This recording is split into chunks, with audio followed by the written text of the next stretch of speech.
Olá, meu nome é William e esta é uma série de vídeos sobre aplicações de álgebra linear para acompanhar a disciplina SMA 0304 do ICMC. Então a ideia é que essa disciplina tem vários tópicos e nós vamos passar por alguns desses tópicos olhando para aplicações deles. Então o primeiro tópico da disciplina são os espaços vetoriais. Lembrando rapidamente o que é um espaço vetorial. A gente tem um conjunto não vazio, que a gente vai denotar por V. E nós temos duas operações nesse conjunto. Tá? A primeira é uma operação de soma, então nós podemos somar elementos desse conjunto. E a segunda é uma multiplicação por escalar. Então, a primeira aplicação aqui, que é a soma, você pode ver como se fosse uma função. Que vai do V cartesiano V no próprio V. Tá? Então, você vai pegar dois vetores, que eles chamam de U e V, e vai mandar um novo vetor, que a gente chama de soma do U e do V. Agora, a multiplicação por escalar, você pode ver como uma aplicação, pontinho, que vai do R cartesiano V, no V. Então, vai pegar um parzinho aqui, que o primeiro é um número real e o segundo é um vetor, e vai mandar um novo vetor que a gente chama de lambda vezes U. E aí nós pedimos que essas operações não só existam, mas que elas satisfaçam certas propriedades, que estão listadas aqui. Então, a gente tem que a soma tem que ser comutativa, não importa a ordem que você soma, você pode somar U mais V, tem que dar o mesmo que V mais U. Associatividade, se você soma três vetores, também não pode importar a ordem com a qual você soma. O elemento neutro da adição tem um zero no seu espaço vetorial. Você soma zero com um vetor, não acontece nada. E o elemento oposto, dado qualquer vetor, vai existir outro, que quando você soma, volta para o zero. E a segunda propriedade, desculpa, a segunda operação, que é a multiplicação por escalar, também tem que ter certas propriedades. Tem que ter associatividade. Então, você tem aqui dois números reais, vai multiplicar por um vetor, não importa o que você faz primeiro. A distributividade, então são duas regras distributivas, né? Você tem essa distributividade dos escalares e essa distributividade dos vetores. E o 1 é um elemento neutro na multiplicação. Se você multiplica um vetor por 1, você não faz nada. Quero chamar a atenção para uma coisa aqui, que é a questão de ser um espaço vetorial real. Tá? Por quê? Lembra no slide anterior aqui, que eu falei que a minha operação de multiplicação pega um número real em um vetor e manda em outro vetor, que a gente chamou de lambda U. Mas eu poderia ter considerado multiplicação por números complexos também. Aí não seria mais um espaço vetorial real, seria um espaço vetorial complexo. Tá? E poderia também por certos outros conjuntos que a gente chama de corpos. Então, se você tem curiosidade, pesquisa aqui que é um corpo na álgebra. A gente vai ver um outro exemplo aqui nos slides. Ok. Então, vamos ver alguns exemplos de onde que surgem os espaços vetoriais. Então, imagina que você tem um sistema aqui de uma massa com uma mola e que você vai pegar essa massa e vai esticar. Você esticou, aí você soltou, e aí vai ficar indo de um lado para o outro, supondo que não tem mais nada acontecendo, não tem atrito, por exemplo. Tá? Então, na hora que você soltou, tem uma força aqui que está fazendo essa mola ir de um lado para o outro, a força restauradora que a gente chama. E a lei de Hooke diz que, sob certas condições, essa força restauradora é dada por uma constante aqui, K, um sinal de menos, vezes a posição da sua massa. Então, suponha que a sua massa aqui está na posição, aqui ela está em repouso. E aí você colocou ela aqui numa nova posição, que a gente vai chamar x de zero, ou seja, x no tempo zero. Aí você soltou, e aí ficou de um lado para o outro. Aí isso aqui vai modelar onde a sua massa vai estar, de acordo com o tempo. Então, a força restauradora, você aplica a lei de Newton, a força restauradora é massa vezes aceleração. Então, vai ser massa vezes x duas linhas de t. Então, se você passar aqui o menos k para o outro lado, você vai ter... eu vou até escrever aqui. Você vai ter o que a gente chama de uma equação diferencial linear homogênea. Tá? Então, o que acontece? Então, você pode considerar o conjunto de soluções dessa equação. Esse conjunto de soluções vai formar para você um espaço vetorial. Então, vamos lá. O que significa, então, que ele é um espaço vetorial? Então, lembra, a gente tem que ter uma operação de soma e de multiplicação por escalar. Ok. Além disso, tem que satisfazer aquelas propriedades. Tá? Então, primeiro vamos considerar a operação de soma. Vai ser a soma usual de funções. E a operação de multiplicação por escalar vai ser multiplicação usual de um escalar quando você tem uma função. Tá? Então, quais são as operações? Então, você tem aqui duas funções, f e g. Você vai somar elas, você tem que me dizer o que elas fazem em um certo momento do tempo. Simplesmente somar os valores das ações.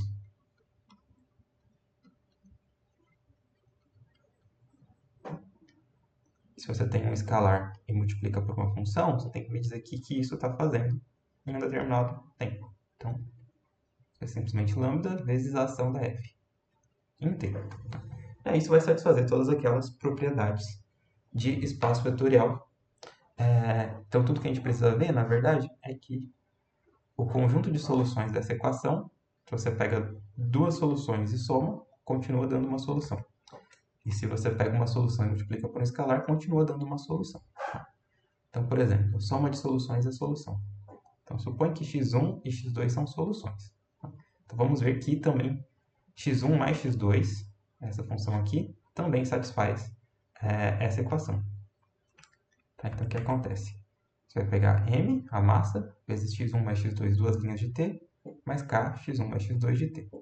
E aí você abre isso daqui. Vai ficar mx1, duas linhas, mais kx1 de t. Então, eu já reordenei aqui para voltar para essa equação. Vai ficar mx, duas linhas de t, mais kx2 de t. Mas o que acontece? O x1 e x2 são soluções. Então, isso aqui dá zero. E isso aqui também dá zero. Então, você vai somar, vai voltar a ser zero. Tá? Ou seja, você pega duas soluções e soma, também vai satisfazer a equação. Da mesma forma, se você pega o produto por escalar, uma solução, vai ser solução também. Então, pega x uma solução e um lambda pertencente aos reais. Vamos ver que essa função aqui satisfaz a equação também. Então, você quer ver que essa conta dá zero.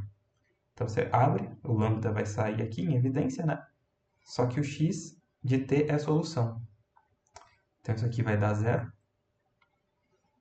Então, lambda vezes zero, zero.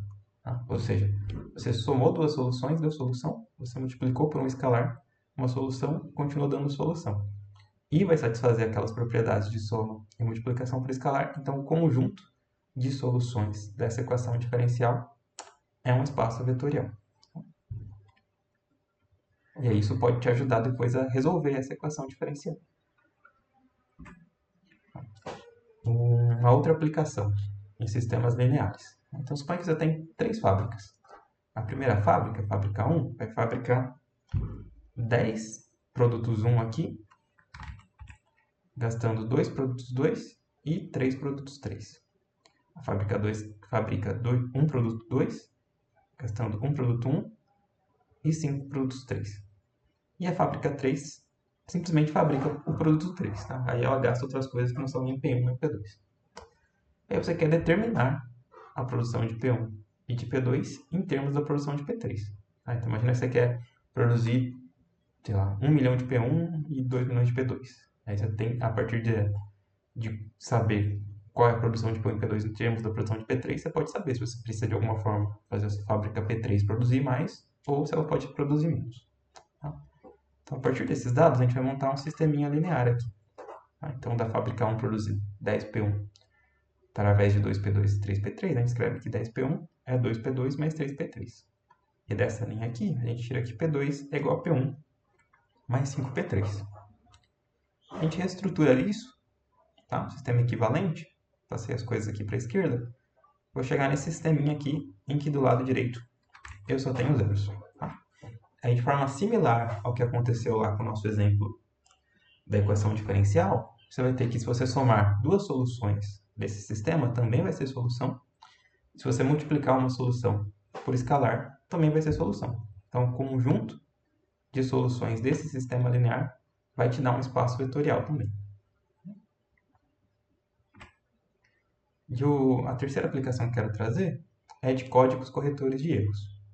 Você imagina assim, você quer enviar uma mensagem através do seu computador. Só que você mandou uma mensagem. Pode ter alguma interferência no meio do caminho. Por exemplo, alguma oscilação elétrica pode fazer com que haja algum erro no meio do caminho. Tá? E você tem que lidar com esse fato. O que você vai mandar pode ter algum erro. Então, por exemplo, imagina que você quer mandar esses 4 símbolos. O quadrado, o círculo, o triângulo e o x. Tá? E aí você vai mandar em ordem, você vai mandar assim, claro. O que acontece? Você vai mandar pelo computador. Então, tudo você está codificando através de bits. Tá? Então, como são 4 símbolos, vamos fazer um código bem simples aqui, em que o quadrado é representado pelo 00, o círculo é representado pelo 01, o triângulo pelo 10 e o x pelo 1. Então, imagina que você manda isso daqui. 00, 01, 10, 11. Então, você está mandando quadrado, bolinha, triângulo, x. Mas o que eu falei? Que existe a possibilidade de interferência no meio do caminho. Tá? Então, pode ser que a interferência faça que alguns zeros virem 1 e alguns 1s virem 0. Então, você mandou isso daqui. A pessoa que vai receber não sabe o que eu mandei. Não sabe o que você mandou. Imagina que chegou isso daqui para ela por causa da interferência. Tá? Então, a pessoa não tem a menor ideia do que é isso. Ela só sabe isso daqui. E por causa da possibilidade de interferência, ela não tem como saber o que você mandou de verdade. Tá? Então, chegou isso aqui para ela, chegou o quê? O triângulo, o círculo, desculpa, o triângulo... Nossa, eu errei aqui. É o círculo, o triângulo e o triângulo. Tá? Você tinha mandado quadrado, círculo, triângulo e x. Não tem mais nada a ver com a sua mensagem original. E a pessoa não tem como saber o que você mandou de verdade. A gente tem que dar um jeito de lidar com isso. Tá? Então, uma primeira solução, para a gente pensar um pouco. É que eu vou mandar a mesma mensagem várias vezes. Então, eu mandei 5 vezes a minha mensagem inicial, que era 00, 01, 10, 11. E em cada uma das vezes chegou alguma coisa diferente, por causa da interferência. Então, imagina que foram essas as chegadas aqui. Tá? A partir disso, como é que eu determinaria qual era a minha mensagem original? Então, eu vejo em cada coluna aqui qual símbolo chegou mais vezes. E a partir daí eu deduzo qual deveria ser a minha mensagem original. Então, aqui, por exemplo, chegou mais vezes 0 nessa coluna. Nessa coluna chegou mais vezes 0. Nessa coluna chegou mais vezes 0. Nessa chegou mais vezes 1. Nessa chegou mais vezes 1. Nessa chegou mais vezes 0. Nessa mais vezes 1. E nessa mais vezes 1. Então, eu consegui recuperar minha mensagem original. Qual que é a questão? Imagina... Ok, essa mensagem foi curta aqui, né? Teve só 8 caracteres. Mas imagina ficar mandando um monte de mensagem. Muitas vezes mensagem em texto, mandar um livro inteiro. Mandar o livro, talvez tenha que mandar, sei lá, 10 vezes, 20 vezes. Não sei, depende de qual é a frequência com que o erro pode acontecer. Isso começa a se tornar muito custoso. Tá? Então, a gente gostaria de ter uma solução melhor. Uma outra solução é, ao invés de ficar mandando mais vezes minha mensagem, ficar repetindo a mensagem, é eu adicionar redundância ao meu código. Tá? Então, meu código original usava só 2 bits para cada símbolo. Então, imagina agora que eu vou usar 5 bits para cada símbolo. Tá? Então, meu quadrado é representado por isso, meu círculo por isso, meu triângulo por isso e meu x por isso. Então, eu vou mandar isso daqui, tá? Que é o quadrado, bolinha, triângulo e x. E aí, por causa da interferência, chegou isso daqui. E aí o que eu vejo? Eu venho e separo aqui, já que tem 5 cada um, eu venho e separo em 5 partes. Então, vou separar embaixo. 5 partes não, desculpa, vou separar de 5 em 5.